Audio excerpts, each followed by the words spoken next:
I'd like to introduce you to Al DiCicco. He's running for Mohave County Supervisor, District 4.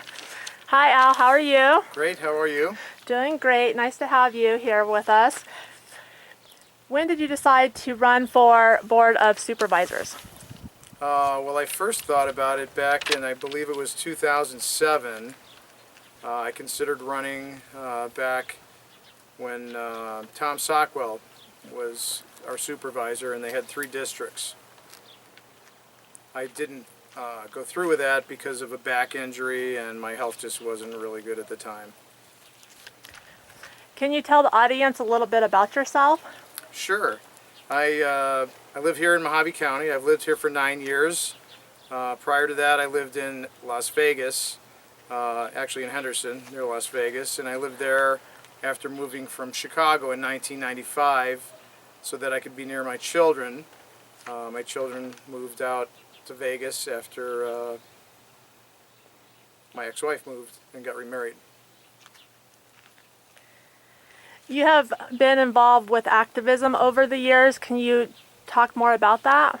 Sure, yeah. The first activism that I probably got involved with had to do with family court issues in Las Vegas. At the time I was living there, there was some subcommittee hearings going on with the legislature, and they were considering actually abolishing the family court because of so many of the problems and complaints they were having. I organized a group called the Coalition for Family Court Reform. We were active in placing different candidates into office that we thought were going to do a better job. I had a lot of suggestions for myself and others on issues that would help reform the court.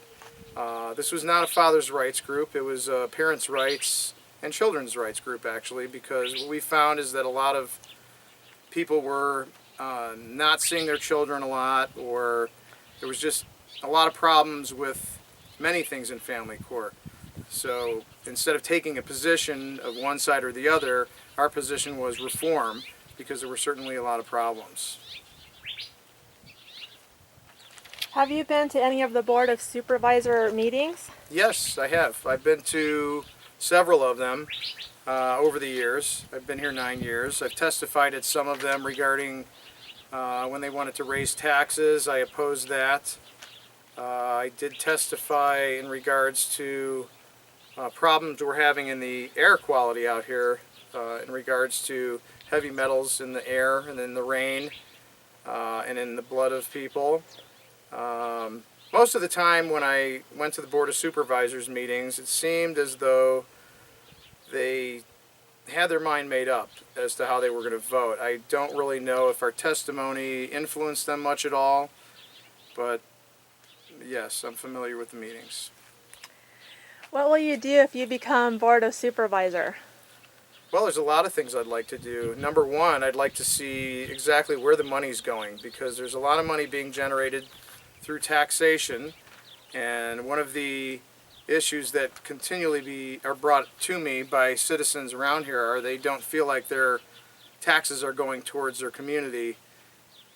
So that's one issue. I'd like to see a grocery store, and so would many residents here in Golden Valley. I've been working on that with the Department of Economic Development.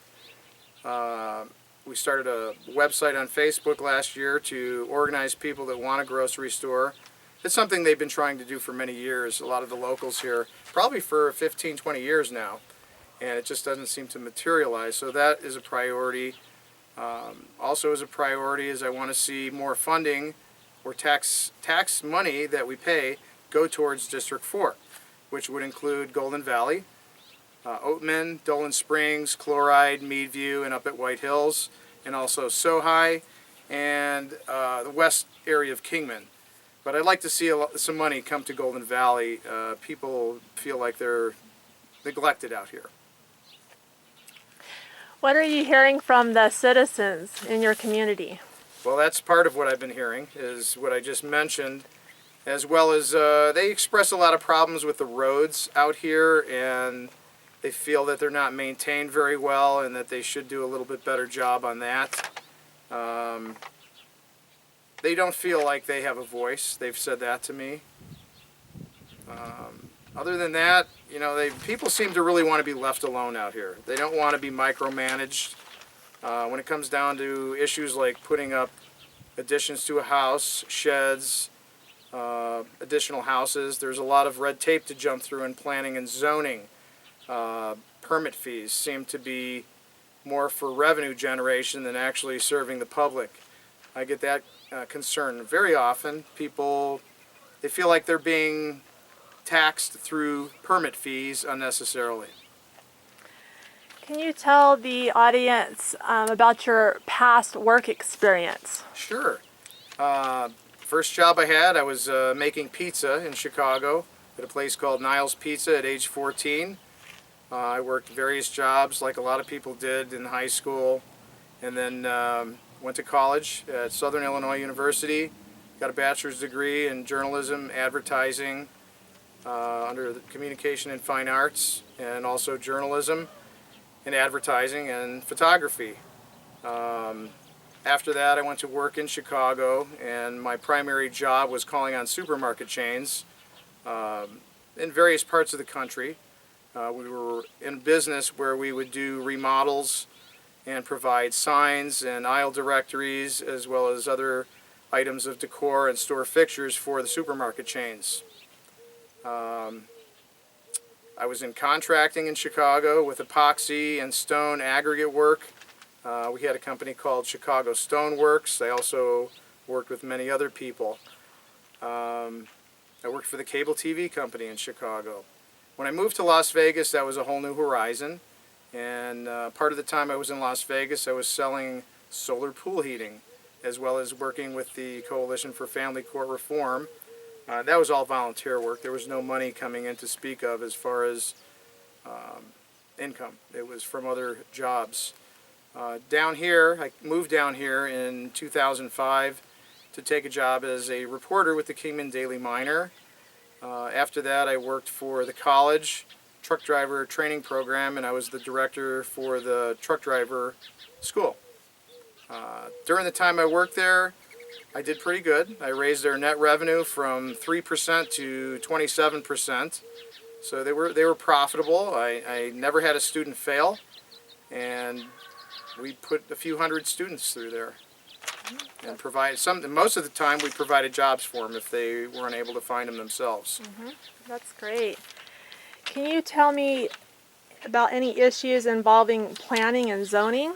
Yeah, the planning and zoning issues were what I mentioned. People have a little problem with some of the fees and the red tape. I don't think it's anything that can't be changed or reviewed and possibly improved.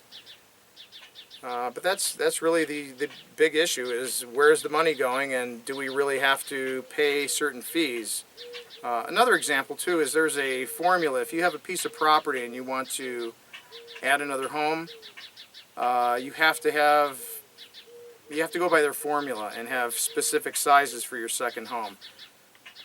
I don't understand the logic behind that, but anybody that has tried to put up an additional home has probably run into this issue. Al, how do you feel about the BLM land issue? I think the state should control the lands. I spoke about this when I ran for lieutenant governor in Nevada in 1998. I speak about it now. I believe that the federal government should not be managing and controlling all these public lands in the West. And that's an issue that's taking on, obviously, a new movement where many people don't like it for a lot of reasons. Part of it has to do with Agenda 21, which is a plan for United Nations Sustainable Development, they call it. What it really amounts to, if you analyze it, is taking over the rural lands and having people stacked on top of each other in cities. So a lot of people don't like that. Golden Valley is a nice place. I'd like to see it pretty much stay the way it is. I'd like to see it 1 acre plus, if possible, and maybe a few subdivisions, because there are some people that want to live in closer proximity to other people. Okay, and what other issues do you feel that we are facing? And if you could talk more about the economy. Well, the economy obviously is a real challenge. For this area especially, we don't really have any manufacturing, or a lot of manufacturing here. I think we need some. I think that's going to take an aggressive approach from all supervisors as well as economic development, so that we can actually entice companies to come here and build a factory or something. We need work. People are in desperate need of good work, and not minimum wage jobs and fast food restaurants, but we need some business here. It's a big valley. It's 25 by 20 miles long. If we have a few businesses and factories in this valley, I don't think it's going to upset the apple cart and make it look like Las Vegas. I know some people have concerns about not wanting any development at all. I think there should be some development and some improvements, especially the grocery store. And can you think of any other issues that we are facing presently? Well, the air quality is a real problem. I've spoke about that. Some people know what geoengineering is, some people don't, or they don't believe in it. But what I tell people is don't ignore the obvious. Notice the difference in the skies when they're blue and when they're white, and what caused them to be white. And again, if it's not from geoengineering, the fact still remains. Aluminum, barium, and strontium are in our blood. It's in our hair follicles, it's in our soil, it's in our rain. I believe that is contributing to the problems in the drought in the West. Yeah. It may be connected to Agenda 21. It's very easy to seed clouds and make it rain. Maybe not easy, but it's done all the time in California. If they wanted it to rain here, they could make it happen. They control the weather. That's a fact. And I encourage people to do a lot of research on that, and they'll find out that it is true. Mm-hmm. And before we wrap up, is there anything else you'd like to tell the audience? Well, I would have to say research your candidates, all of them. Know your candidates, know me. If you have any questions, let me know. Call me, email me. I'll be happy to meet with anybody. But it's important that we have a good candidate in this position. I feel that I'm the best candidate for this position because I have really, I don't have any ties to this community as far as politically owing anybody anything. I've never ran for a major political office. I'm a precinct committeeman, and I'm ready to work for the people as well as the county. There has to be balance, but what I've seen is a little bit of imbalance. And the people that support me want to see more done in the community and less done for big expenditures, such as the county courthouse they want to build for $20 million. I haven't met one person out here that supports that program. Everybody wants to see more come into their community for infrastructure. I've heard people say it'd be nice to have a water park, a dirt bike park. I have single moms and other parents say there's nothing for children to do out here. We need to have a sense of community. We need to have a little area that we can call Golden Valley where people can meet, socialize, and hopefully help each other. Because really that's what community is about, helping each other. I tried to put together a community center. I'm still trying to put that together, something that will help people that are disabled, elderly, in need. Hopefully that'll come together. I've stated that I will donate a significant portion of my salary as county supervisor to the building or leasing of a community center. It's a passion for me, and one of the reasons why is when I injured my back, I learned what poverty was like, and it wasn't fun, and it's not fun for anybody, and there's not a lot of help out there.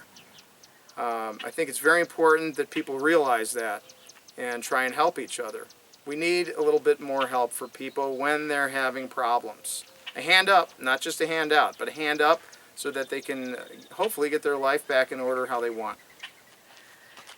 Thank you so much for being here today, Al, and it's been wonderful getting to know you. Thanks, Kristen. And we wish you the best of luck with the race. Thank you.